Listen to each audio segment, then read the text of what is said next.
Racism in the United States continues to manifest itself in various forms and across different domains today. This situation stems from deep-rooted historical systemic inequalities, individual biases, and institutional practices. Police violence, particularly the disproportionate use of force against Black Americans, remains at the center of discussions on racism. Such incidents have often led to widespread protests and social movements. Let us take a brief journey together, covering the last 10 years. The killing of George Floyd, which occurred on May 25, 2020, in Minneapolis, United States, is an event that sparked widespread global resonance.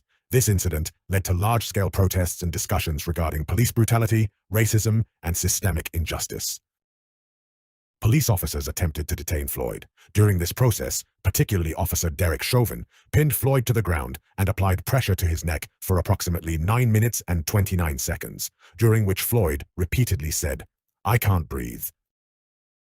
George Floyd lost consciousness during this intervention and passed away at the scene. Autopsy reports confirmed that the cause of Floyd's death was cardiopulmonary arrest due to pressure applied to the neck and back.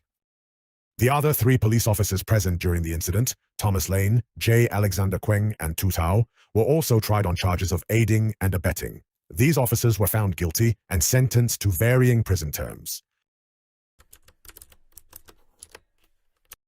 The Louisville Metro Police Department, LMPD, conducted a raid on Breonna Taylor's home with a no-knock search warrant as part of a drug investigation.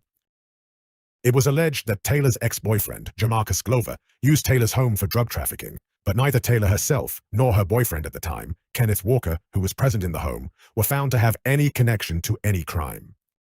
At midnight, police officers broke down the door with a battering ram to enter Taylor's apartment. The police claimed they had announced themselves, but Kenneth Walker and most of the neighbors stated that no such announcement was heard. Walker, not knowing who the intruders were, thinking they were burglars, fired a warning shot with his legally owned firearm. This shot wounded police officer Jonathan Mattingly in the leg, and in response, the police officers, Jonathan Mattingly, Brett Hankerson, and Miles Cosgrove, fired a total of 32 rounds. 8 of these shots hit Breonna Taylor, and Taylor lost her life at the scene. No drugs or evidence of any crime were found in the house.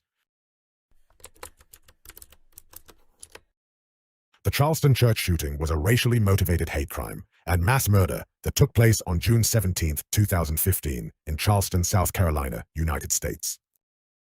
The attack took place during a Bible study session at the Emmanuel African Methodist Episcopal Church, a historic Black church, resulting in the deaths of 9 people. Dylan Roof attended the Bible study session at the church and sat with the group members for about an hour.